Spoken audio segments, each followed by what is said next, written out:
Qais atau Majnun, dia begitu mencintai Laila.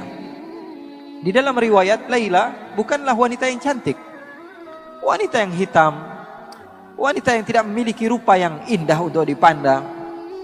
Tapi sebagaimana kata Imam Syafi'i, imam kita bersama, apa kata Imam Syafi'i? Wa 'ainur ridha 'an kulli 'aibin kalilah, walakin 'ainus sukhut tubdil masawiyah.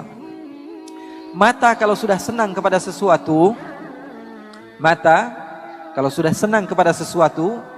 maka mata tersebut akan buta.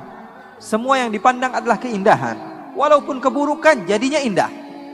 Begitu juga mata kalau sudah benci kepada seseorang, kita nggak suka sama teman kita datang ke masjid, teman yang kita nggak suka, paling kita ngomongnya apa? Wah, ini anak paling caper, wah, ini anak paling pengen dibilang soleh, wah, ini anak paling pengen dibilang orang yang baik. Padahal orang jelas-jelasan datang ke tempat yang baik, tapi karena kita tidak ada cinta kepada dia, tidak ada respect kepada dia, maka yang jadi apa? Hasilnya buruk. Oleh karena itu, cinta adalah segala-galanya. Pesan saya, kalau ingin mendapatkan kekhusyuan di dalam sholat, di dalam beribadah, utamakan cinta. Setelah itu baru kamu lakukan segala hal, dan kamu akan merasakannya dalam keadaan nikmat. Qais atau Majnun, suatu saat dia berjalan, dan berjumpa beberapa orang yang sedang beribadah, sedang sholat.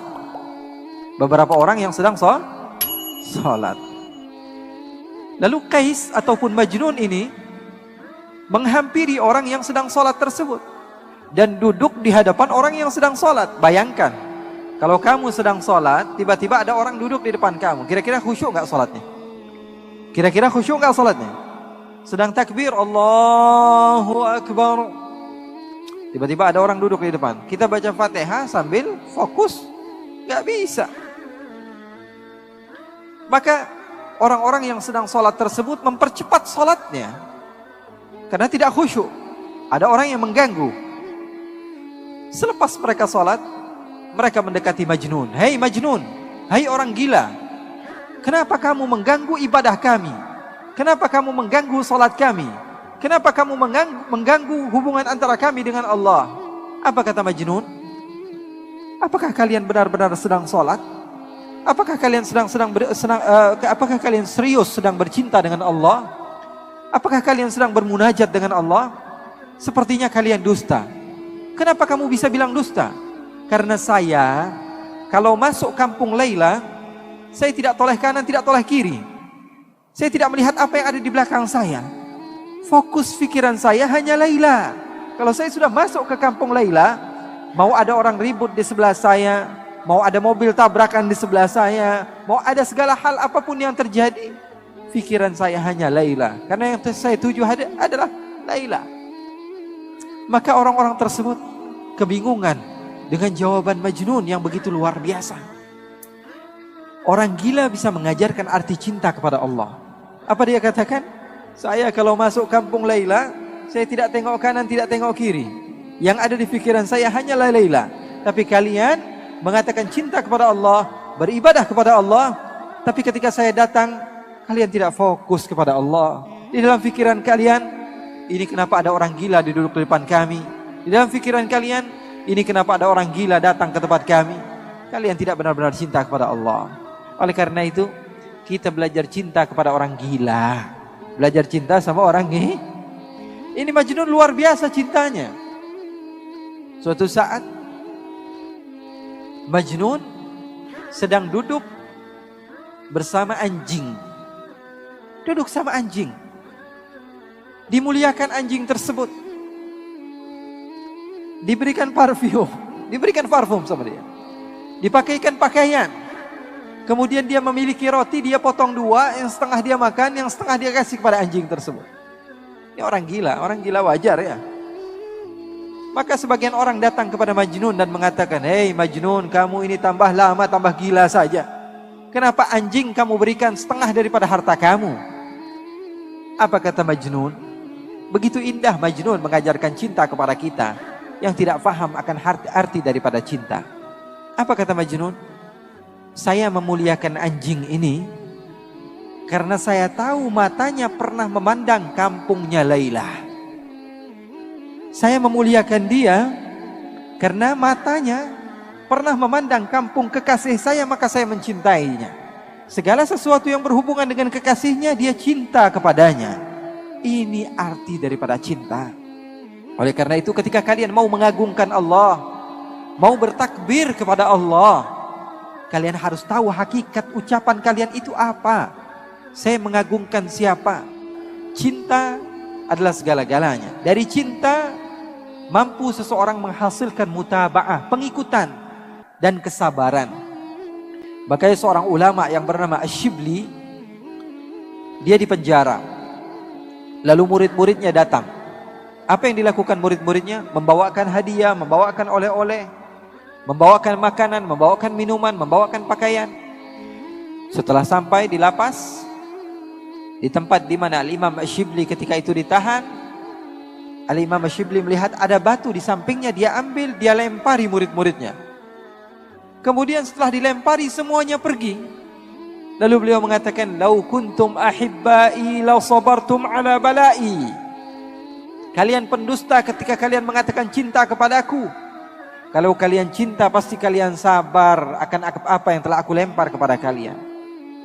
Jadi yang namanya cinta perlu kepada bukti, dan dengan adanya cinta maka kamu bisa mengagungkan Allah Subhanahu wa taala.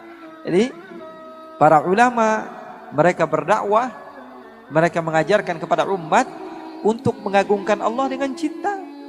Makanya mereka bersatu bersama-sama, tidak memandang yang satu daripada organisasi ini, daripada organisasi enggak. Semuanya satu, cinta kepada Allah Subhanahu wa taala. Oleh karena itu, saya berharap 2 hari kalian berkumpul di tempat ini, atau sebagian sahabat ada yang baru datang, pulang daripada acara ini membawa ilmu. Membawa ilmu, setidaknya satu ilmu, satu poin yang paling penting kalian bawa ke rumah. Menjadikan perubahan bagi diri kalian. Untuk apa kita mengadakan acara-acara seperti ini kalau kalian tidak mendapatkan manfaat? Oleh karena itu setidaknya ada satu hasil, satu poin yang kalian bawa ke rumah kalian. Dari para guru-guru mulia yang sudah berbicara. Itu kalau ngundang satu saja susahnya luar biasa. Ini dikumpulkan semuanya di Semarang. Kerugian bagi kita kalau kita tidak mengambil ilmunya. Kalau kita cuma asyik-asyikan saja, kumpul sana kumpul sini, tidak. Kita ambil ilmu mereka. Wah, saya dapat poin penting dari ustadz ini. Wah, saya dapat poin penting dari Habib ini. Saya akan bawa pulang ke rumah saya, merubah keadaan saya, keadaan keluarga saya. Oleh karena itu, hal yang ingin saya sampaikan dan tekankan kepada kalian, ketika cinta sudah bersama kalian, cinta kepada Allah, cinta kepada Nabi besar Muhammad SAW, maka yang kalian akan rasakan adalah keindahan di dalam beribadah. Anak kecil saja kalau kita ajarkan, "Nak, kamu kalau masuk waktu maghrib kamu harus sholat, masuk waktu isya kamu harus sholat," maka dia sholat. Karena apa? Karena perintah orang tuanya. Kalau orang tuanya sedang lalai, dia tidak sholat. Atau dia sedang asyik dengan gamenya. Misalnya dia sedang asyik dengan gamenya, dia bilang, "Bapak, nah sholat nak." "Iya mah." Dia kunci pintunya, pura-pura wudhu, dia pura-pura sholat. Kenapa? Karena dia melakukan ibadah karena apa? Karena perintah, bukan karena cinta. Tapi kalau anak kecil, dari semenjak kecil kita ajarkan cinta kepada Allah, cinta kepada Rasulullah, mau ibu bapaknya jungkel balik, mau ngapain terserah. Karena anak tahu, ini adalah amaliyah yang disukai oleh Allah, ini adalah amaliyah yang disukai oleh Rasulullah.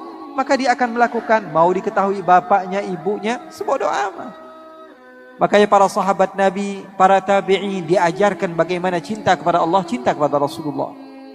Dan itu yang saya ingin tekankan kepada kalian. Pulang dari tempat ini membawa cinta. Cinta kepada sesama. Kalau di dalam ajaran agama Islam kepada non-muslim pun, kepada orang yang tidak beriman kepada Allah, kita harus mengajarkan kebaikan kepada mereka. Apalagi kepada orang yang beribadah kepada Allah. Karena kita tidak tahu amaliyah yang mana yang membuat kita mendapatkan pahala. Saya pernah loh di Kalimantan Timur, ada beberapa orang datang kepada saya, bilang, "Habib, saya buat kajian di Kalimantan Timur, di Balikpapan." Datang salah seorang di antara mereka mengatakan kepada saya, "Habib, saya sudah sekitar 2 atau 3 tahun masuk Islam. 2 atau 3 tahun masuk Islam. Saya tanya, alhamdulillah, kamu sudah menjadi mu'allaf dan kebahagiaan bagi saya. Apa penyebab kamu masuk Islam? Apa jawabannya? Saya pernah melihat instastory Habib di Instagram. Itu yang membuat hati saya berubah. Ingin mengenal kepada Allah. Saya bilang, saya saja lupa apa yang saya dakwahkan. Saya lupa apa yang saya tulis. Tapi bisa merubah seseorang. Karena kita tidak pernah tahu amalia apa yang kita apa yang kita buat sehingga merubah kehidupan orang. Pernah di Pangkal Pinang di daerah Sumatera, saya diundang di salah satu majelis. Keluar dari majelis tersebut, sebelum saya pulang, saya diajak ke tempat oleh-oleh. Saya belanja ini, belanja itu. Ketika saya sedikit haus, saya bilang sama salah satu murid saya mau minum. Saya diberikan air minum, lalu saya duduk. Saya minum sebagaimana sunnah baginda Nabi besar Muhammad sallallahu alaihi wasallam. Lalu sesuatu aneh yang terjadi. Salah satu orang yang bekerja di tempat tersebut, di kedai tersebut mendekati saya. Dia keturunan Cina. Dia bilang, kamu kok asik banget Pak. Kalau minum kamu duduk, kalau berbicara kamu tersenyum, kalau nawar seadanya, kalau begini, dia puji-puji. Terus saya bilang, kamu orang mana? Saya orang asli sini, keturunan Tionghoa begini-begini. Oh, kalau saya orang Islam. Ngomong biasa saja. Tiba-tiba sebelum saya pulang, saya sudah berada di mobil. Saya berhenti, saya panggil lagi dia. Sepertinya kamu tertarik dengan agama Islam. Dia katakan, iya Pak. Ya sudah, kamu syahadat sekarang. Kamu mau? Iya, saya mau. Kemudian dia syahadat. Dia bersyahadat. Dan dia mengesahkan Allah dan beriman kepada Rasulullah SAW. Kepada sesuatu yang saya lakukan, yang mungkin saya tidak sengaja melakukannya. Atau sesuatu yang biasa, kita anggap biasa. Update. Ya, walaupun sebagian di antara kita followersnya cuma 3 ya. Tapi update saja. Siapa tahu dengan dakwah kamu tersebut seseorang memiliki perubahan. Hidupnya berubah, yang tadinya mereka seharusnya menjadi ahli neraka menjadi ahli surga. Sebarkan cinta kemana-mana.